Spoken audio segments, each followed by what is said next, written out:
सब जन्मे एक बीज से सबकी मिट्टी एक, सब जन्मे एक बीज से सबकी मिट्टी एक। बीच में दुविधा पड़ गई, बीच में दुविधा पड़ गई, हो गए रूप अनेक, सबकी मिट्टी एक। वाह गोपाल जी। जी गुरपाल जी। क्या राग छेड़ा है आपने। बहुत अच्छी बात कही है जी। बड़े बड़े विशेषज्ञों ने तो कहा ही है, विद्वानों ने तो कहा ही है, और तो और बहुत बड़े संत महात्माओं ने यही कहा है कि हम इसी मिट्टी से जन्मे हैं और इसी मिट्टी में हमें जाना है। जी हाँ। और इंसान को देखिए मिट्टी की कदर ही नहीं करता। तो इसीलिए हम आए हैं महाराष्ट्र के वीटा गांव में, जहां पर हम एक ऐसे इंसान से मिलेंगे जो ना सिर्फ मिट्टी की कदर करते हैं बल्कि इसे बचाने की कोशिश कर रहे हैं, और इसके लिए उन्होंने एक मुहिम छेड़ रखी है। तो चलिए मिलते हैं हमारे देश की शान श्री जयंत बर्वे जी से। आज देश में जैविक खेती करने वाले लोगों की संख्या बहुत ही कम है। कुछ ही लोग हैं जो जैविक खेती के महत्व से भली भांति परिचित हैं और उस पर अमल भी कर रहे हैं। महाराष्ट्र के वीटा गांव में रहने वाले जयंत वामन बर्वे ने इससे भी कुछ अलग किया है। वो जैविक खेती तो कर ही रहे हैं, इसके साथ साथ उन्होंने अपने अनुसंधान से उत्तम गुणवत्ता की जैविक खाद की कमी को भी पूरा किया है। आजकल ज़माने में ऐसा है कि लोगों को टर्न की बेसिस पे कुछ चाहिए, ऐसा प्रोडक्ट चाहिए कि जो केमिकल को रिप्लेस करे। इसीलिए हमने ये प्रोडक्ट बनाया। ये केमिकल के लिए रिप्लेसमेंट है। आप केमिकल फार्मिंग छोड़ना चाहते हो, immediately you want to turn to organic farming, you use this. राष्ट्रीय रासायनिक प्रयोगशाला में 3 साल तक भौतिक रसायन विज्ञान में अनुसंधान करने के बाद जयंत बर्वे जी पुणे के एक महाविद्यालय में सहायक प्राध्यापक के पद पर कार्यरत हुए। आज जैविक खेती में बहुत बड़ा योगदान दे रहे जयंत बर्वे जी ने कभी कृषि या इससे संबंधित काम करने के बारे में सोचा भी नहीं था। तो मेरे पिताजी वो इमरजेंसी के टाइम में उधर आए थे और वो मुझे बोले कि भाई ये पूना में तुम जॉब कर रहे हो, इसके अगर तुम रिसर्च माइंडेड हो तो ये करने के सिवा अगर तुम अपने गांव में आओगे, अपने पास प्रॉपर्टी है, लैंड है, तुम्हारा खुद रिसर्च है, तो कुछ तुम खुद का बनाओगे तो हम बहुत सारे लोगों को जॉब दे सकेंगे। यानी कि तुम जॉब करने के बगैर तुम जॉब देने वाले आदमी बनो। ये मेरे पिताजी ने मेरे मन में ये सोच डाली। अपने गांव वीटा वापस आकर बर्वे जी ने रासायनिक खाद और कीटनाशकों की दुकान शुरू की। वो इतनी सफल हुई कि उन्हें श्रेष्ठ विक्रेता के लिए कई पुरस्कार तक मिले। तो एक फार्मर वहाँ दोपहर के टाइम में हमारे शॉप में आया तो बोलने लगा कि भाई बहुत सारे क्रोज आते हैं और क्रोज अंगूर का एक बेरी उसने अगर पंक्चर कर दिया तो उसका जूस पूरे बंच पे आ जाता है। तो बोला कि भाई ऐसा कुछ दवा दे दो कि जिस छिड़कने के बाद अगर कोई कौवा उधर आए और उसको खाए तो वो मर जाएगा। और कौवों में ऐसी टेंडेंसी रहती है कि एक कौवा अगर मर गया तो बाकी कोई उधर नहीं आता है। तो मेरे सोच में आ गया कि इतना स्ट्रॉन्ग कुछ हार्मफुल इंसेक्टिसाइड अगर उसने स्प्रे किया और वो अंगूर के साथ जो खाएगा उसके पेट में भी जाएगा, तो मेरा कॉन्शियस कुछ हिल गया, मेरा ब्रेन हिल गया उसके वजह से। तो उस टाइम मैंने सोचा कि ये जो मैं काम कर रहा हूँ, जो पेस्टिसाइड में बेच रहा हूँ, वो गलत है, मुझे कुछ और रास्ता ढूंढना चाहिए। मैंने सोचा कि चलो मैं भी हमारे फार्म में अंगूर लगाऊं और ऑर्गेनिक अंगूर बनाऊं जहाँ कोई पेस्टिसाइड मैं नहीं स्प्रे करूँगा। और उधर हमने केमिकल्स टू ऑर्गेनिक शिफ्टिंग मेरे माइंड का पूरा हो गया। बर्वे जी को एक मकसद मिल चुका था जिसमें जैविक खेती करना तो शामिल था ही, साथ वो सोचने लगे कृषि क्षेत्र को उन्नत बनाने के नए नए तरीके। 15 to 20 इंग्रेडिएंट्स हमने इकट्ठा किए। उसके बाद में ये सब ग्राइंडिंग किया, उसका ब्लेंडिंग किया और उसमें बहुत सारे माइक्रोब हमने ऐड किए। उसमें हमने जीवामृत भी डाला क्योंकि जीवामृत बहुत सारे माइक्रोब देता है। अमृत पानी भी डाला, अमृत पानी भी माइक्रोबियल काउंट बढ़ाता है। बायोडायनेमिक का जो कल्चर है BD 500 वो भी हमने उसमें पानी में डाल के वो भी डाल दिया। उसमें अग्निहोत्रा की ऐश भी हमने उसमें डाल दी। तो इन सब के वजह से ये जो हमने इकट्ठा किया था और जिसका पाउडर हमने बनाया था उसका ताकत बहुत बढ़ गया। जैविक खेती में अपने योगदान से उन्होंने न सिर्फ देश में नाम कमाया, बल्कि उनके काम से प्रभावित होकर विदेश तक से लोग उनसे मिलने आने लगे। अपनी मेहनत और लगन से बर्वे जी ने लोगों के सामने एक उदाहरण स्थापित किया। इन सब में उन्हें उनके परिवार का भरपूर साथ मिला। पूना का लाइफ छोड़ के, सिटी का लाइफ छोड़ के और जॉब छोड़ के यहाँ आने में प्रमुख योगदान मेरे पिताजी का था और मेरे वाइफ का, बीवी का था। कृषि क्षेत्र में अपने योगदान के लिए जयंत बर्वे जी को कई पुरस्कारों से नवाजा जा चुका है। वो कृषि को रसायन रहित देखना चाहते हैं। उनका मानना है कि जब प्रकृति ने हमें इतने कारगर जैविक संसाधन दिए हैं, तो हम क्यों रसायनों के उपयोग से अपनी धरा को विषैला बनाएं?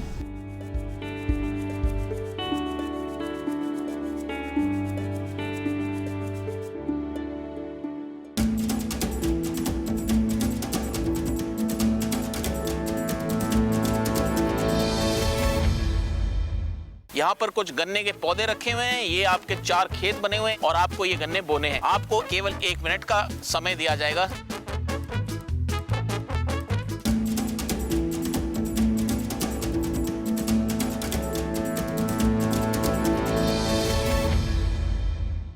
नमस्कार, स्वागत है आपका हमारे शो पर जिसका नाम है देश की शान किसान। गुरपाल जी, जी गोपाल जी, मैं सोच रहा हूँ कितना मुश्किल होता होगा ना एक रास्ते को अपना के फिर उसमें सफल हो जाना।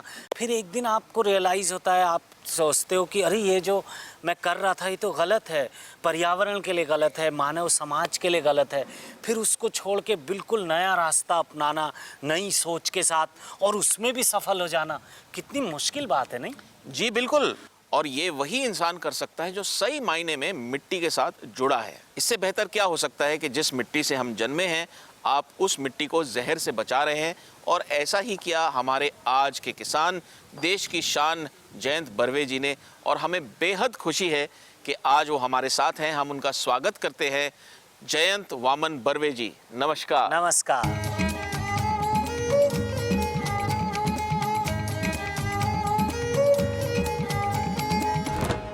हमने आपके बारे में एक छोटा सा वीडियो देखा। पहले आप कुछ दूसरा काम करते थे और फिर वो बदलाव जो आया वो कैसे आया? देखो कि आजकल जो खेती की जो हालत है वो देखकर और सब किसान भूल रहे हैं कि मिट्टी से ही सब आता है। इसके लिए हमें लगा कि भाई मिट्टी तो माँ है, इसकी कुछ देखभाल करना चाहिए। इसलिए हम मिट्टी के बारे में कुछ काम करने लगे। तो आपको जो पहले जो आप काम कर रहे थे रासायनिक उनके साथ, दवाइयों के साथ, और बाद में जो आपने बिल्कुल इसमें जैविक खेती की ओर स्विच किया, जो दूसरी पद्धति अपनाई, तो आपको कितनी तकलीफ, कितनी दिक्कतें आई शुरू में? शुरू में थोड़ी तकलीफ तो होती ही है जी, क्योंकि हम एक लाइन छोड़ के दूसरी लाइन में जाते हैं। जी जी, लेकिन कोई ठीक है, चलता है, करना है तो करना ही है। जी, हमें बहुत खुशी है कि आप आए। हम आपको सम्मानित करना चाहते हैं। जैसे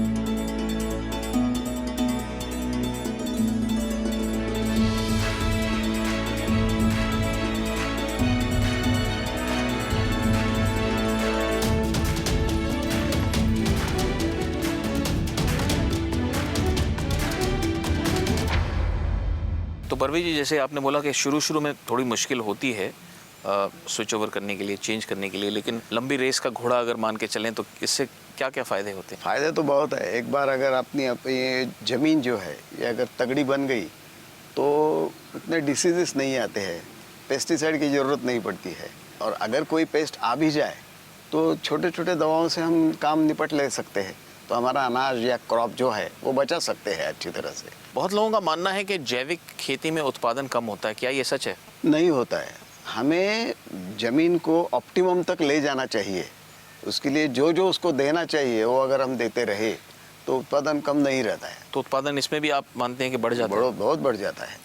और वो कुछ किए बिना भी 1-2 साल ऐसे मिलते हैं आपको कि कुछ नहीं डाला फिर भी उत्पादन मिल गया। अच्छा, ये तो हमारे देश के रिकॉर्ड्स है पुराने। तो आपको क्या लगता है कब, कौन सा दौर आया होगा जब हम ये सब भूल गए? ये देखो, जब हो गया 1960 में, जब ग्रीन रिवॉल्यूशन आ गया, हमारे देश की आबादी बढ़ने लगी और बाद में हमें अनाज कम पड़ने लगा जी, तो हमने हाइब्रिड सीड्स लाए। और हाइब्रिड सीड्स ये क्या होता है, हाई यील्डिंग रहते हैं, लेकिन हाई कंज्यूमिंग भी रहते हैं। यानी इनमें से उत्पादन तो जरूर ज्यादा उत्पादन निकलता है, तो बढ़ता लेकिन ही है, लेकिन उसको खाना बहुत ज्यादा लगता तो है। वो जमीन के पोषक तत्व खींच सब लेते हैं। खींच लेते हैं। हाँ हाँ। और इसकी वजह से हमें पोषक तत्व देना है, तो हमने क्या शुरू किया, केमिकल फर्टिलाइजर्स लाए। तो केमिकल फर्टिलाइजर जो आदमी देता है उसको उसका बैलेंस मालूम नहीं है, कितना देना है वो मालूम नहीं है, तो कुछ कभी कम होता है, कभी ज़्यादा हो जाता है। अगर इसमें इम्बैलेंस हो गया तो कीड़े मक्खों को वो पता लगता है कि वो खाने लायक चीज़ है, और वो अटैक आता है। वो अटैक आता है तो हम स्प्रेइंग करते हैं, तो सब पेस्टिसाइड की रेंज आ गई। और ये पेस्टिसाइड की वजह से हम जो अभी अब देश में हमारे जो अन्न खा रहे हैं वो सब पॉइजनस थिंग्स है। कौन सी भी आप बाजार से ले लो उसमें पॉइजन है ही। जो हम स्प्रे करते हैं वो घास के ऊपर जाकर पड़ता है, और घास जो हमारी गाय खाती है उसका मिल्क है, उसमें भी उसका रेसिड्यू आता है। ओहो।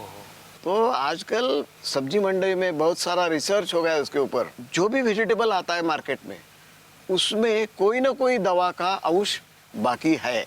अरे बाप रे। और वो सब दवा का अंश वाली सब्जियां हमारे लोग खाते हैं, और उससे बहुत सारे डिसीजेस समाज में बढ़ रहे हैं। तो इसीलिए हमें पहले ज़मीन अच्छी करना है। ज़मीन अच्छी हो गई तो प्लांट अच्छा हो जाएगा, पौधा अच्छा हो जाएगा तो उसके ऊपर ज़्यादा कीटक नहीं आएंगे तो भी हम सब ये दशपर्णी वगैरह सब जो कुछ है हर्बल रेमेडीज, उसके ऊपर से हम कीटक को बाजू रख सकते हैं। और वो जो अन्न रहेगा वो स्वस्थ अन्न रहेगा, उसमें से हमारे पेट में कोई पेस्टिसाइड नहीं जाएगा। तो भारतवर्ष में तो इसके बारे में कुछ जागरूकता पैदा हो रही है, दुनिया भर में भी लोग इसके बारे में बात कर रहे हैं। इस साल शायद international year of the soil भी मनाया जा रहा है 2015। Yes, ये 1952 में पहले अमेरिका में रैचल कार्सन ने एक साइलेंट स्प्रिंग नाम की किताब रखी, तो उस किताब पे बहुत बहस हो गई। वो थी पेस्टिसाइड के अगेंस्ट में। सो पेस्टिसाइड कंपनीज ने भी उनके ऊपर कुछ मुकदमे चलाए, और इसके बाद में धीरे धीरे ऑल ओवर द वर्ल्ड उसकी जागरूकता आने लगी। हमारे देश में भी गेले 25-30 साल से ये ऑर्गेनिक फार्मिंग का दौर चलने लगा है, लेकिन वो बहुत स्लो है। करीब देखो कि आजकल ऑर्गेनिक फार्मिंग करने वाले हमारे देश में किसान हार्डली 1 और 1.2% ही रहेंगे। लेकिन आज इतने सारे रोग पैदा हो गए हैं और डॉक्टर के पास इतना पैसा देना पड़ता है, तो लोग बोलने लगे कि चलो अभी ऑर्गेनिक कहाँ मिलता है वो खाने की कोशिश करेंगे। तो इसीलिए अभी ऑर्गेनिक फार्मिंग थोड़ा थोड़ा बढ़ने गया है। पहले वो 1.2% था, अभी तो 2% तक गया है। तो कुछ उम्मीद है आपके? उम्मीद बहुत है, बहुत है उम्मीद है। हाँ। चलिए, ये खुशी की बात है। Thank you. आपसे बहुत सारे चर्चे अभी शो के दौरान हम करते रहेंगे। अभी हम बुलाते हैं अपने दूसरे मेहमान को। या तो हमें बहुत खुशी, आज हमारे साथ जुड़ने वाले हैं कृषि विज्ञान केंद्र बारामती के डॉक्टर सईद शाकिर अली। वो यहाँ के हेड एंड सीनियर साइंटिस्ट हैं, यानी कि केवी के बारामती के प्रमुख और वरिष्ठ वैज्ञानिक। तो आइए देखते हैं उनके बारे में एक छोटा सा वीडियो।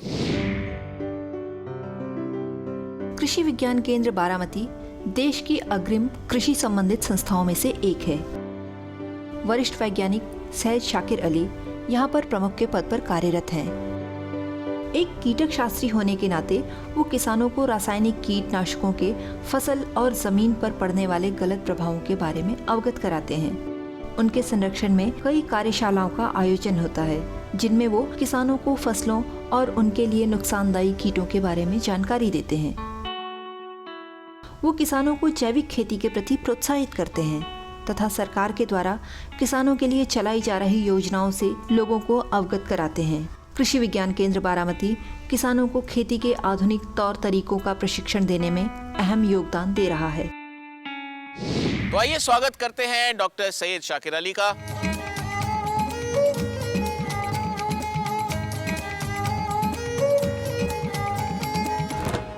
खेती के अड्डे पर बहुत बहुत स्वागत है डॉक्टर साहब। शुक्रिया, बहुत बहुत शुक्रिया। डॉक्टर साहब, अभी हमने आपके वीडियो में देखा कि आप एंटोमोलॉजिस्ट हैं, यानी कि कीट शास्त्र जी, के जी, विशेषज्ञ हैं। कीटक तो आप हमारे दर्शकों को जरा बताइए ये क्या है, थोड़ा विस्तार से समझाइए। ये जो झाड़ों पे या पौधों पे जो कीड़े होते हैं, वो झाड़ को उस कीड़ों से बचाने का जो काम करते हैं वो कीटक शास्त्रज्ञ करते हैं। यानी वो साइंटिस्ट करते हैं उस पे कौन सा कीड़ा आता है, या उस पे कौन सा फफूंदी आती है, या कौन सा बैक्टीरिया आता है, और उस बैक्टीरिया को कैसा हम कंट्रोल कर सकते हैं उसको। तो उसके बारे में जो पढ़ाई होती है उसे कीटक शास्त्र कहते हैं। उसे कीटक तो बहुत सारे ऐसे कीड़े भी होते होंगे जो हमारे लिए फायदेमंद हैं। जी जी, इसमें काफ़ी सारे कीड़े हैं कि रात में जो कीड़े निकल के झाड़ों को नुकसान करते हैं वो सारे कीड़े नुकसान करने वाले कीड़े होते हैं, लेकिन जो दिन में निकलते हैं कुछ कीड़े, तो जैसा उसमें हमारे काफ़ी सारे कीड़े जो है वो काफ़ी फ़ायदा भी पहुंचाते हैं, लेकिन उसकी संख्या कम होती जा रही है क्योंकि आजकल हम जो रासायनिक कीटनाशक वगैरह इसकी काफ़ी स्प्रेइंग करते हैं, तो उसके वजह से दोनों ही प्रकार के कीड़े मरते जा रहे हैं। तो ये कीड़े ही कंट्रोल कर सकते हैं। साथ ही साथ में कुछ जैविक भी है, कुछ बैक्टीरिया होते हैं, कुछ फंगस होती है, फफूंदी होती है, उसका भी हम इस्तेमाल कर सकते हैं। तो डॉक्टर साहब, ये कीटक शास्त्र की जो पढ़ाई है जी। ये कृषि विज्ञान के लिए और खेती के लिए कितनी ज़रूरी है आपको लगता है? जैसा हम एक पेशेंट होता है, हम एक इंसान है, वो इंसान को बहुत सारी बीमारियां होती है, तो उसको जैसा डॉक्टर के पास जाना पड़ता है, तो जैसा एक डॉक्टर बहुत ज़रूरी है इंसान की ज़िंदगी में, वैसा कीटक शास्त्र ने भी बहुत ज़रूरी है खेती के लिए। डॉक्टर साहब, हमने कृषि विज्ञान केंद्र के मेले के आयोजन के बारे में सुना है। वैसे तो आप लोग कई तरह के आयोजन करते रहते हैं, लेकिन एक मेला है जो बहुत ख़ास होता है, उसके बारे में थोड़ा हमको बताइए। भारत में ऐसे कई बहुत सारे किसान मेला भी होते हैं, साथ ही साथ प्रदर्शन भी होते हैं। लेकिन उस प्रदर्शन में क्या होता है कि हम जितनी भी कंपनियां होती है, वो कंपनियां आती है, वो उनके स्टॉल लगाती है। स्टॉल लगाने के बाद में वो अपने अपने इंफॉर्मेशन देती है, पेपर पे देती है। किसान उस पेपर को घर में लेके जाता है, कहीं तो भी रख देता है, तो उन्हें उसके बारे में जानकारी नहीं मिल पाती है। लेकिन हम यहाँ केवी के बारामती में 6 से 8 नवंबर 2015 में ऐसा यहाँ पे कर रहे हैं कि जो शायद ही बहुत कम जगह पे हुआ हो। इसमें हम क्या करने आ गए कि हमने 10-10 गुंठा कहते हैं, जिसमें 0.10 हेक्टर्स एरिया होता है, एक बीघा में उसको पकड़े तो एक 20 बीघा होगा, ऐसे हम प्लॉट्स बना रहे हैं। उस प्लॉट में यहाँ पे जो महाराष्ट्र में या आसपास के एरिया में जो भी क्रॉप्स है, जैसे ज्वार हो गया, गन्ना हो गया, चावल का हो गया, या कोई भी भाजी पाला है, भाजी है, सब्जी है, सारों के 10-10 गुंठे के हम प्लॉट्स करने वाले हैं। और उस प्लॉट में कंपनी की मदद से कम 90 प्लॉट हम यहाँ किसानों को डायरेक्ट करके खेत में दिखाने वाले हैं, जिससे जो किसान आएगा तो वो देखेगा। उसमें इंग्लिश में हमारा एक वो है कि सीइंग इज बिलीविंग, अगर वो देख जाता है तो उस पर यकीन करता है। तो वो प्रयोग आप उसके सामने करेंगे? सामने करेंगे, उनको सामने दिखाएंगे। अच्छा। वो सामने दिखाने के बाद किसान भाई जो होंगे वो प्रयोग देखेंगे। प्रयोग देखने के बाद में फिर हमारे कुछ सेमिनार होंगे, वहाँ उन्हें जानकारी मिल पाएंगी। और कुछ हम टेंट्स लगाएंगे, उस टेंट में उस जो भी प्रयोग है उसके बारे में सीडीज में इंफॉर्मेशन 5-5, 10-10 मिनट की देंगे। फिर उसके बाद में वो किसान भाई घूम के आएगा, उसके बाद में प्रदर्शन में जाएगा। अच्छा। तो प्रदर्शन में उसको ये जो प्रयोग में लगने वाली जो भी वस्तु है वो वहां से खरीद पाएगा। वो तो सारी चीजें उसको एक ही छतरी के नीचे मिल जाएंगी, तो उसको देख के वो यकीन कर सकेगा और उसे नई नई तकनीक के बारे में जानकारी मिल यानी पाएगी। स्टॉल और खेत लगभग साथ ही। साथ। वाह। बढ़िया। आपसे बहुत सारी और बातें करनी हैं। बहुत बहुत शुक्रिया कि आप आए हमारे शो पर जज बनकर। बहुत बहुत स्वागत है, हम आपको सम्मानित करना चाहते हैं।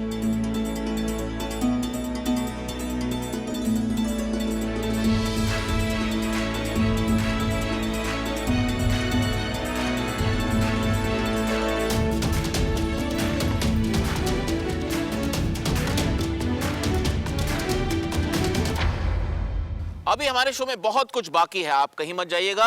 लेते हैं एक छोटा सा ब्रेक। टिचकी सा।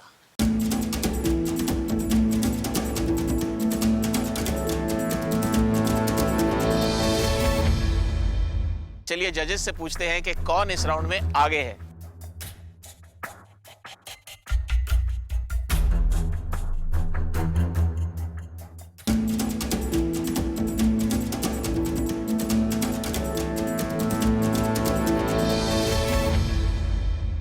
स्वागत है आपका एक बार फिर से हमारे इस प्रोग्राम में, जिसका नाम है देश की शान किसान। गुरपाल जी। जी गोपाल जी, जजेस तो आ चुके हैं, अब इंतजार प्रतियोगियों का है। तो चलिए हम आपको वाकिफ कराते हैं अपने प्रतियोगियों से। हर हफ्ते बेहतरीन किसानों को चुनने की प्रक्रिया में हमारी टीम हर इलाके के कृषि विज्ञान केंद्रों तक जाती है।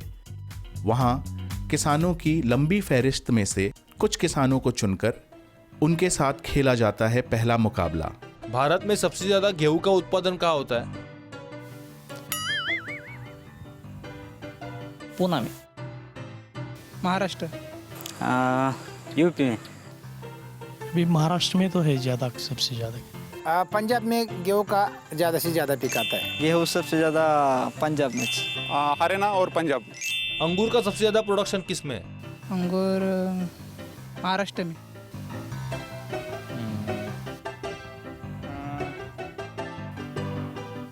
नहीं पता। नहीं पता। अंगूर वो कळस महाराष्ट्र में नासिक में होता है ज़्यादा। नाशिक पिकता है, फलटन पिकता है। फूलों का सबसे बड़ा बाजार कहाँ पे? क्या क्या? फूलों का सबसे बड़ा बाजार कहाँ पे? कर्नाटक। नागपुर में। महाराष्ट्र में। अभी ये नहीं बता सकते हैं। सबसे बड़ा मुझे तो दिल्ली लग रहा है। भारत में सबसे ज़्यादा आलू की खेती कहाँ होती है? नहीं पता। रत्नागिरी। पंजाब। नासिक। ये भी नहीं बता सकते। यूपी में। सबसे ज़्यादा यूपी में उगता है। यूपी में। और इस तरह किसानों की एक लंबी फहरिस्त से गुजरकर हम चुनते हैं हफ्ते के 4 किसान प्रतियोगी। मुबारक हो, आप चुन लिए गए हो। आपका नाम क्या है? नमस्कार, मेरा नाम अभिजीत शंकर देवकर। मैं मालवाड़ी से आया हूँ। और तालुका इंदापुर है, डिस्ट्रिक्ट पुणे। मेरा नाम सतीश आनंदराव जगदाळे, गांव मुरटीत, तालुका बारामती, जिला पुणे। मैं शेखर भीमराव पाटिल, महाराष्ट्र से, पुणे जिले में बारामती के नियर रुई बाबीर गांव है। मैं दादा गुलाब ठोमरे, मेरा गांव मुर्टी मोड़वी, तालुका बारामती, जिला पुणे। तो चलिए देखते हैं इन 4 चुने हुए प्रतियोगियों में से कौन बनता है इस हफ्ते का बेहतरीन किसान। तो चलिए बुलाते हैं अपने सबसे पहले प्रतियोगी को, श्री सतीश आनंदराव जगदाले जी।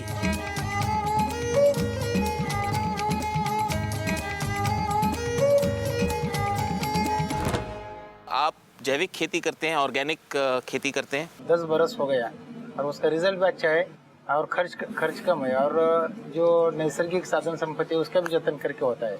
अच्छा, प्रकृति का पूरा प्राकृतिक चीजों का ध्यान रखा। गाय के गोबर, मध और घी, ये तीनों का इकट्ठा करके वो प्रयोग करता है और अच्छा प्रयोग है। कोई भी धोखा नहीं, फसलों के भी नहीं, मानवता के भी नहीं, निसर्ग भी नहीं। तो जब आपने स्विच किया, जब आपने शुरू किया, तो शुरू में कुछ दिक्कत हुई होगी? ऐसा हो गया, हमारी खेती की मिट्टी है तो ऐसी घट्ट होती है और पर्कुलेटेड वाटर नहीं होता। तो अब वो प्रयोग करने के बाद कितना ही पानी होता है तो वो पर्कुलेट होता है और वो मिट्टी में सूखा नहीं होता, तो नमी रहती है। हाँ, नमी रहती है। और फसलों का जो वाइट मूली होती है वो ज़्यादा आने के बाद फसल भी अच्छा रहता है। बहुत बहुत शुक्रिया, आप हमारे शो पर आए। आपके साथ करेंगे खेती का मुकाबला। आइए। और हमारे दूसरे प्रतियोगी हैं अभिजीत शंकर देवकर। स्वागत है आपका।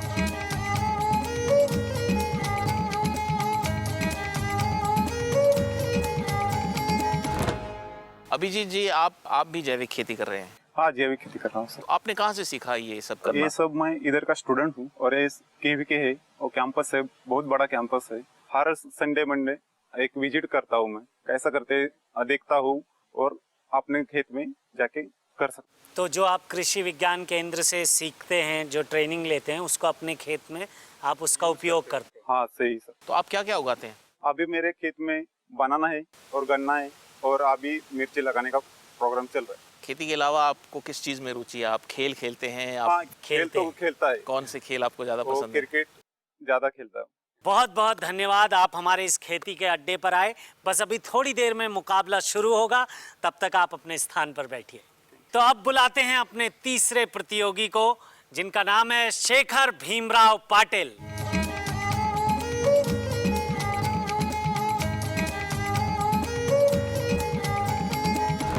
अपने बारे में थोड़ा हमें दर्शकों को बताइए, किस तरह की खेती करते हैं आप, क्या क्या उगाते हैं, कैसे उगाते हैं? ऑर्गेनिक फार्मिंग के बारे में बताना चाहते हैं कि हम हमारे गांव में बाबीर जो शेतकरी मंडल है, इनके अलावा यही करते हैं ऑर्गेनिक फार्म के वर्मी कंपोस्ट है। हम अभी हमारे सदस्यों को वर्मी कंपोस्ट लगाने में मदद करते हैं और जो कल्चर है वर्मी कल्चर सबको मुफ्त में बांट के सभी फार्मर के घर में लगाते हैं। थोड़ा ऐसे समझूं कि आप जैविक खाद बनाते जैविक खाद बनाते हैं और बिकते भी है आज और नहीं। बेचते भी हैं। हाँ। और दूसरे किसानों को सिखाते भी। सिखाते भी है। वर्कशॉप लेते हैं हमें अभी इंदापुर, बारामती, फलटन में लिए हैं। तो फिर आप दूसरों को सिखाते भी हैं कि सिखाते कैसे भी। बनाना है। तो ये आपने कब शुरू किया सिखाना? सिखाना में 2 साल हुए सिखाने के। कॉलेज में भी सिखाते हैं हम अभी अच्छा, वर्कशॉप लेके। चलिए बहुत बहुत शुक्रिया, आप खेती के इस अड्डे पर आए। हम शुरू करते हैं मुकाबला, आप अपने स्थान पर बैठ जाइए। तो चलिए बुलाते हैं अपने चौथे प्रतियोगी को, दादा गुलाब ठोमरे जी।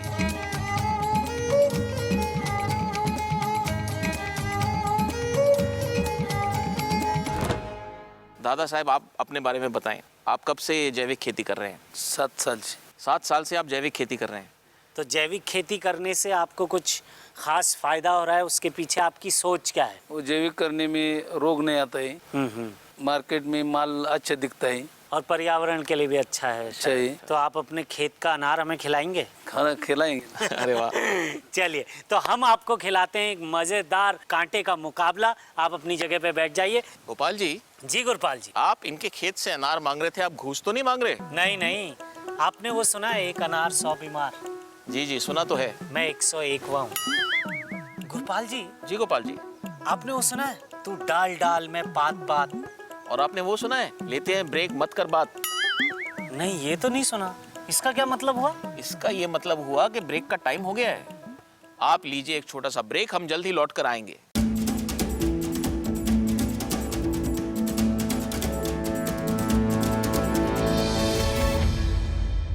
और आपका समय शुरू होता है।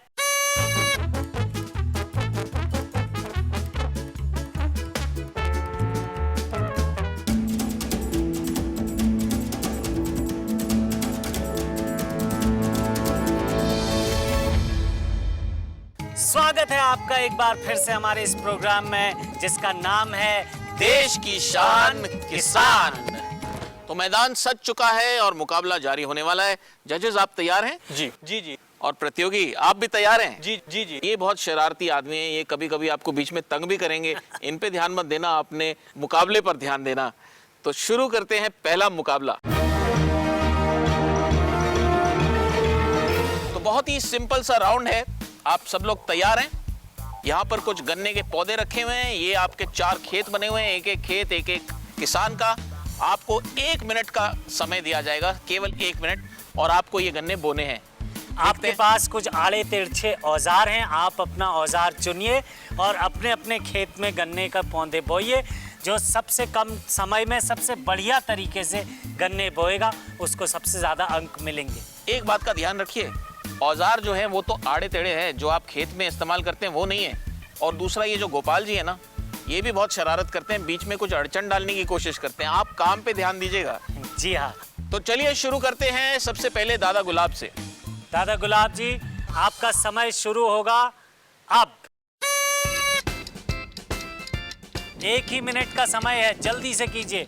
और बहुत ही बढ़िया औजार इन्होंने, देखिए, मैं चाहता था इसको अच्छा? ये देना इनको, लेकिन इन्होंने खुद ही ले लिया। क्या मैं इनके पास जाऊं? हाँ, लेकिन तंग मत करना, आप ठीक देख है, लीजिए। अगर मैं जाऊंगा तो तंग तो करूंगा। और फिर मत जाइए। ठीक है।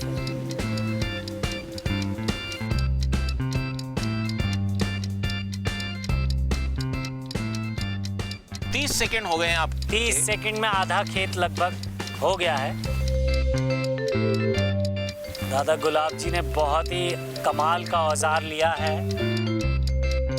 कौन सा औजार लिया है इन्होंने गोपाल जी? इन्होंने लिया है पेचकस। अरे वाह। तो मुझे लग रहा है कस के पौधा लगाएंगे। जी 10 सेकेंड है इनके पास कस के पौधे लगाने के लिए।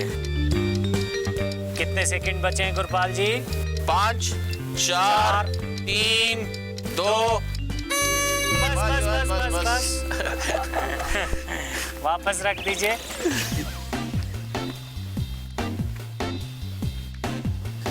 चलिए, आप बुलाते हैं अपने दूसरे प्रतियोगी शेखर जी को। शेखर जी, तैयार हैं आप? तैयार है। चलिए फिर, आपका समय शुरू होता है अब। तेजी से दौड़ते हुए। और इन्होंने तो कोई हथियार ही नहीं लिया, कोई औजार ही नहीं इस्तेमाल कर रहे हैं, हाथ से देखते हैं। ये कुछ नई टेक्निक, लेकिन एक पौधा इनका थोड़ा सा यूं हो गया है। हाँ, इन्होंने कुछ साइड पे लगाने की कोशिश की है। लेकिन हमारे जजेस बहुत ध्यान से देख रहे हैं, उनकी तेज नजरों से कोई नहीं बच पाएगा। समय देखिए, 30 सेकंड बचे हैं आपके पास। 30 सेकंड। ओ देखिए, इन्होंने जो है दोनों किनारों का इस्तेमाल किया है। 15 सेकंड है आपके पास।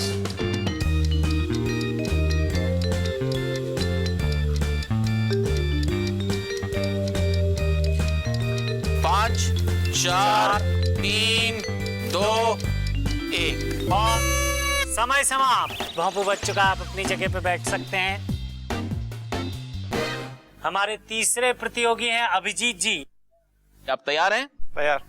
बिल्कुल क्रिकेट वाली स्पीड से लगाएंगे। हाँ। तो आपका समय शुरू होता है अब। देखिए बहुत भागते हुए, इन्होंने भी कोई औजार नहीं लिया। अब ये सही है या गलत, ये तो बाद में पता चलेगा जब हमारे महामहिम जजेस बताएं। क्या कहते हैं? मैं भी वही कहता हूँ जो आप कहते हैं। पर आप तो चुप हैं, आप कहाँ वही कह रहे हैं? मन ही मन की बात है गोपाल जी, अंदर ही अंदर मैं वही कह रहा हूँ जो आप कह रहे हैं। देखिए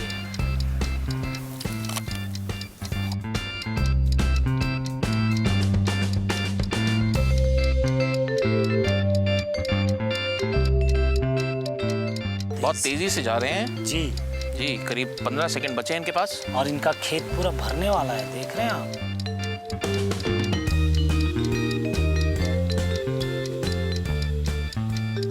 पाँच, 4, 3, 2, 1। समय समाप्त। बेहतरीन प्रदर्शन किया बहुत उन्होंने। बेहतरीन। चलिए बुलाते हैं अपने चौथे प्रतियोगी को। सतीश जी, आप तैयार हैं? चलिए, तो फिर आपका समय शुरू होता है अब। ये देखिए, सतीश जी ने एक बढ़िया बेहतरीन औजार लिया है और नई टेक्निक। वाह,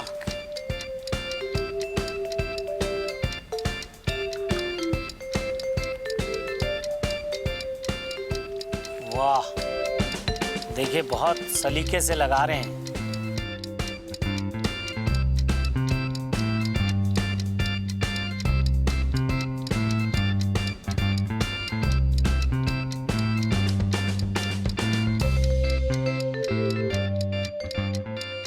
बस आप इतना ही करना चाहेंगे?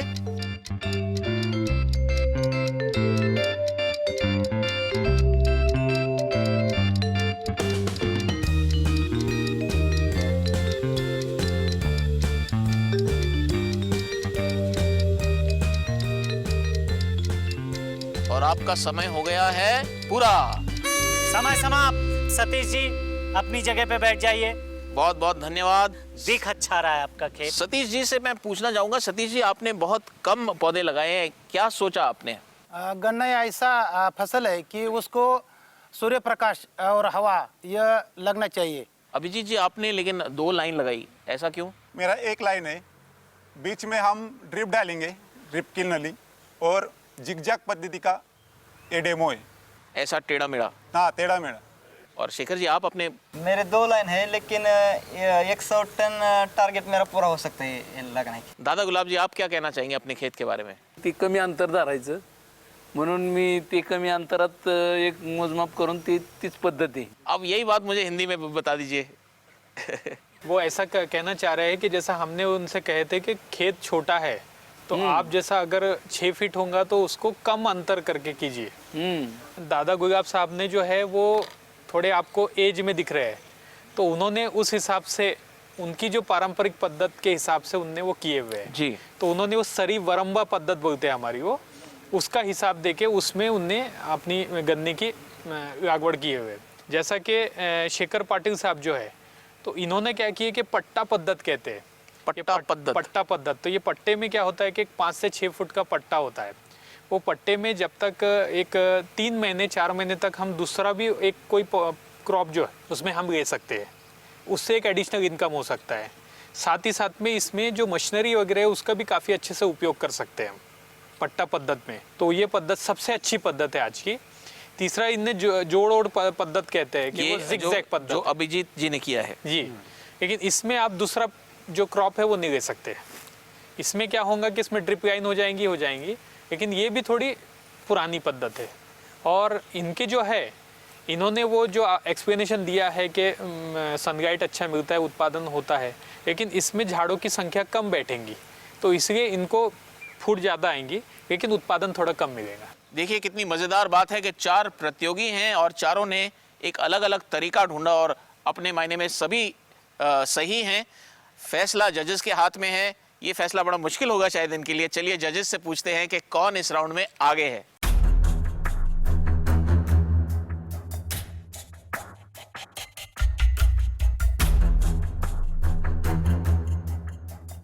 तो जैसा कि शेखर पाटिल साहब ने बहुत अच्छा किया, उसमें काफ़ी फ़ायदा है। इसमें 100 टन तक हम गन्ना निकाल सकते हैं और एक 3 से 4 महीने का दूसरा क्रॉप भी हम ले सकते हैं। तो शेखर पाटिल साहब इसके विजेता है। इस चरण के विजेता शेखर पाटिल जी। शेखर पाटिल जी के लिए जोरदार तालियां।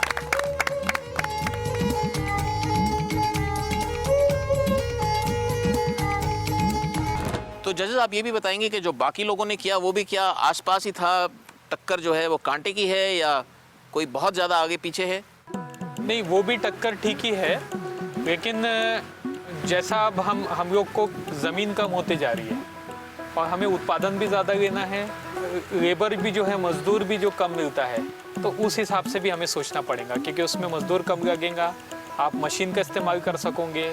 ये पानी तो वेस्ट हो ही रहा है, ज़मीन भी वेस्ट हो रही है, तो उसमें हम एक क्रॉप ले सकते हैं। बाकी के इसमें भी हो जाएगा, लेकिन उसमें बाकी चीज़ें अब नहीं कर पाऊंगे।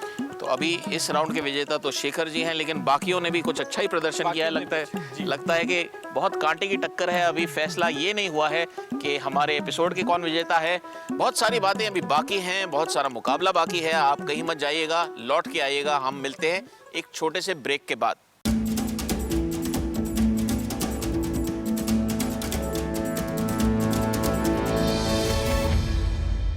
तो चलिए अपने जजेस से पूछते हैं इस चरण का विजेता कौन रहा।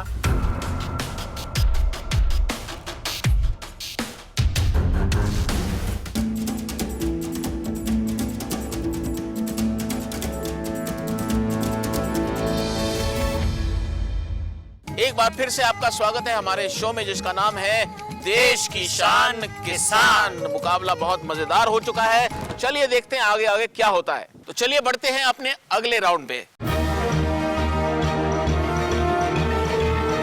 बहुत आसान है, सरल है। इस टोकरी में हमने कई पत्ते रख दिए हैं। इनमें से कई पत्ते ऐसे हैं जो कीटनाशक का काम करते हैं और कई ऐसे हैं जो नहीं करते कीटनाशक का काम। जो कीटनाशक का काम करते हैं वो पत्ते आपको उठा के वहां पर रखने हैं और आपको मिलेगा सिर्फ 1 मिनट का समय। उसमें आप जितने ज्यादा पत्ते चुन के वहां रख सकते हैं आप रख दीजिएगा। सबको खेल समझ आ गया? तैयार? चलिए तो शुरू करते हैं दादा गुलाब जी से। दादा गुलाब जी तैयार हैं आप? चलिए खड़े हो जाइए और आपका समय शुरू होता है अब। 1 ही मिनट का समय है इस गेम में। बहुत फुर्ती दिखानी होगी। अब आपको अपनी कबड्डी याद कर एक एक करके एक पत्ता जो समझ में आ गया उधर रखिए और फिर एक इधर पत्ता आइए। समझ आ गया वहां रखिए। एक पान घ्या तिथे ठेवा, परत जावा, एक पान घ्या, परत करा और दबा दीजिए उसे फटाफट। ये कबड्डी कबड्डी कबड्डी कबड्डी, इस पाले से उस पाले तक। इस पाले से उस पाले अरे तक। आप उनको तंग मत कीजिएगा देखिए, गोपाल जी। कबड्डी में ऐसे होता है। 40 सेकंड लगभग हो गए आप हैं। क्या सूंघ रहे हैं? कैसे गोपाल पता जी कर रहे हैं? रास्ता मत रोकिए उनका। मैं रास्ता नहीं रोक रहा हूँ, देखिए मैं उनकी मदद कर रहा हूँ। देखिए 15 सेकंड है उनके पास।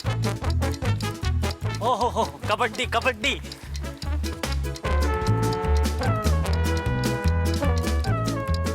पाँच, 4, 3, 2, 1। भापू बच गया। बस भोंपू बच गया। आपका चलिए। समय समाप्त। ये टोकरी जजेस को दी जाए। जी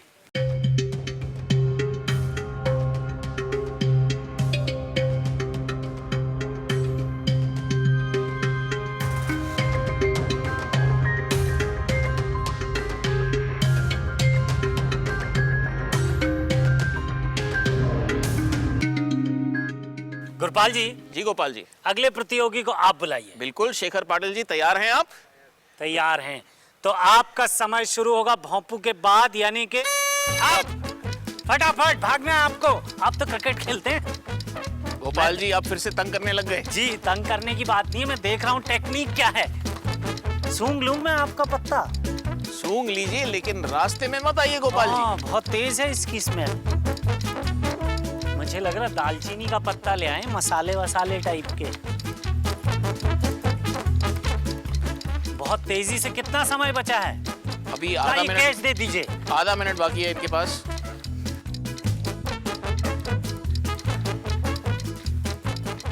बहुत तेजी से दौड़ रहे हैं। देखिए ये इनको क्रिकेट और ये होता है खेल कूद जो है बड़ा जीवन में जरूरी है। देखिए कितनी तेजी से भाग रहे थे, रुक गए अब। भाग रहे हैं, भाग रहे हैं। देखिए 10 सेकंड बच गए आपके पास। 5 4 3 2 1 बच गया भोंपू। बच गया भोंपू। चलिए जजेस को दे दिया जाए। दिखाने का समय।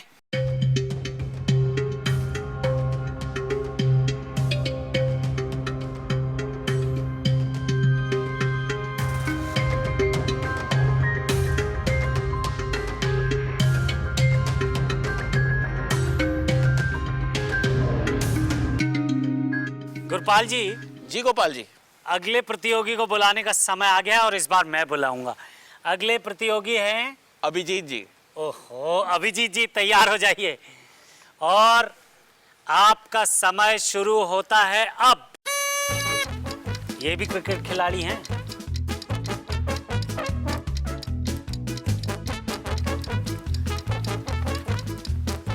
गोपाल जी से बच के रहना। सूंघ लीजिए। मैं सूंघूं क्या? ये ले जाइए, मैं तो कह रहा हूँ। गोपाल जी। गोपाल जी मैं मदद कर रहा हूँ। चीटिंग कर रहे हैं आप। चीटिंग नहीं, जो मैंने सूंघा है ना, जरूर इससे बनता होगा। ये मान नहीं रहे, देखिए मैं अच्छा? इनकी मदद कर रहा था। क्यों, आप भी कीट है क्या? नहीं नहीं। तो आपको कैसे पता लगा? देखिए आप जो है ना, मिला कुछ? मैं कह रहा हूँ एक आध चख के भी देख लीजिए। 15 सेकंड बाकी है अभिजीत जी आपके पास।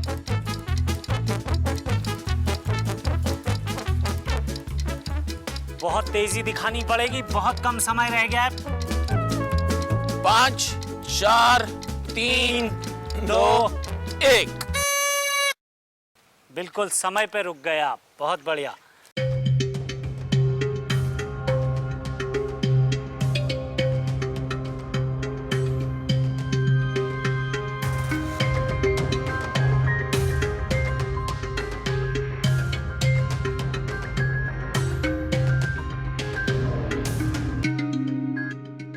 तो चलिए बुलाते हैं अपने चौथे प्रतियोगी को। सतीश जी आप तैयार हैं? सतीश जी तैयार हैं। सतीश जी आपका समय शुरू हो रहा है, ध्यान से सुनिए। अब भागिए। सतीश जी भी तो कबड्डी के प्लेयर हैं। कबड्डी कबड्डी कबड्डी कबड्डी कबड्डी कबड्डी कबड्डी कबड्डी। एक टाइम पे एक ले जाना है आपको। एक बार में एक ही ले जाना है सतीश जी। सतीश जी 2 ले आए हैं पिछली बार वाला, ये आपको ले जाना पड़ेगा वापस। ये आप वापस ले जाइए, एक बार में एक ही लाना है।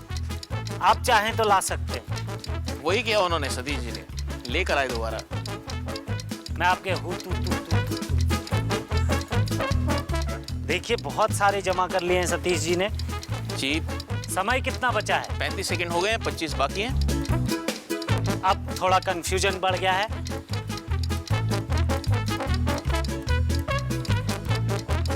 ढूंढ रहे हैं। मैं आपकी मदद करूं क्या? आप मदद मत कीजिए। मैं देखिए मैं बताता हूँ इन्हें। 10 सेकंड बाकी हैं। इसको एक बार चख के ऐसे। 5 4 3 2 1 बस आप अपने स्थान पर बैठ जाइए।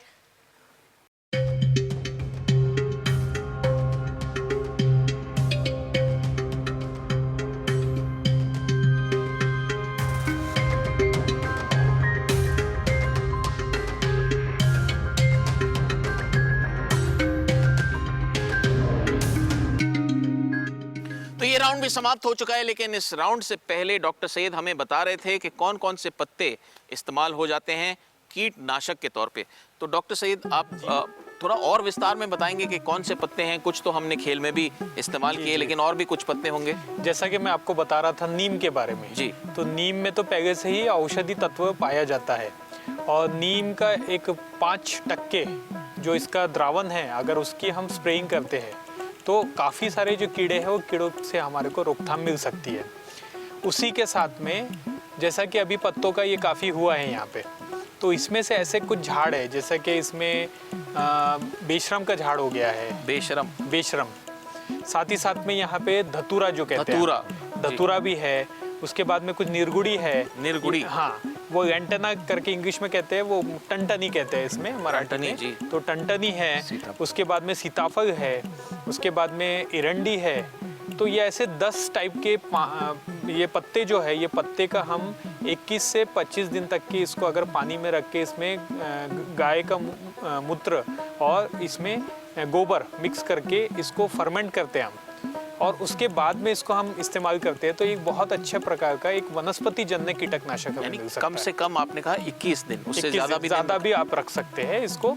और अगर ज़मीन में गाड़ के अगर कोई रंजन वगैरह है उसके अंदर रख देते हैं और बीच बीच में उसको मिक्स करते हैं, तो बहुत अच्छा एक हमें वनस्पति जन्य कीटनाशक मिल सकता है, जो हमारे ऊपर कुछ असर नहीं करता है। और इसे हम जैसा 10 पान का है, तो इसमें महाराष्ट्र में हम इसे कहते हैं दशपर्णी अर्क, 10 पानाचा अर्क, यानी 10 पत्तों का वनस्पति का अर्क, इसलिए दशपर्णी अर्क उसका नाम दिए हुए। बर्वे सर, आप बताइए कि किसान कैसे पता लगाएं कि कौन सी वनस्पति कीटनाशक हो सकती है और कौन सी नहीं? सीधा साधा तरीका बताते हैं कि जो पत्ता हमारे जानवर भैंस बकरे खाते नहीं है, वो कीटनाशक की तरफ हम यूज़ कर सकते हैं। उसको कर सकते हैं इस्तेमाल। एग्जाम्पल, यानी कि सीताफल का पत्ता कोई बकरी नहीं खाएगी, नीम का पत्ता थोड़ी थोड़ी खाती है लेकिन ज़्यादा नहीं खाती है, पोंगामिया का पत्ता नहीं खाएगी, बेशरम का पत्ता नहीं खाएगी। ये सब आप ढूंढो आपके खेत के बाजू में,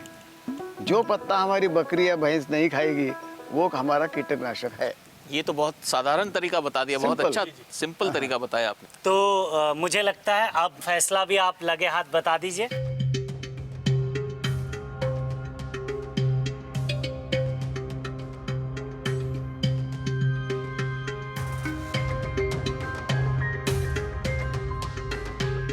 इसमें अभिजीत देवकर साहब जो है उनको सबसे कम मार्क्स मिले हुए, क्योंकि उन्होंने जितने किए उसमें काफ़ी रॉन्ग हो गए। कि शेखर पाटिल साहब और सतीश जगदाड़े जी, इनके बीच में वापस में फिर से टाई हो गया है। क्या बात है, फिर से टाई है। बिल्कुल कांटे की टक्कर है, एकदम कांटे की टक्कर। लेकिन इसमें जो दादा गुलाब साहब है, उनने जितने पत्तियां गाए हैं वो सारी की सारी पत्तियां सही थी। तो वो विनर है हमारे आज के। दादा गुलाब के लिए एक बार जोरदार तालियां, वो इस राउंड के विनर हैं।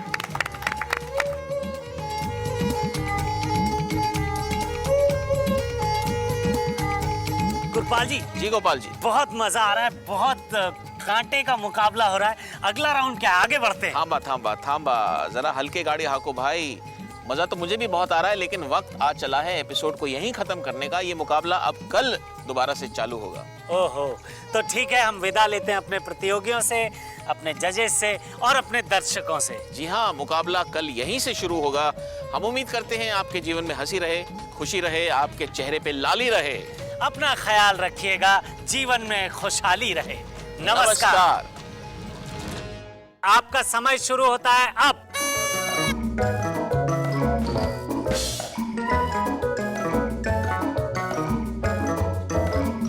बारामती का पुराना नाम क्या है? भीमकड़ी, भीमनड़ी, भीमतड़ी या भीमकाट?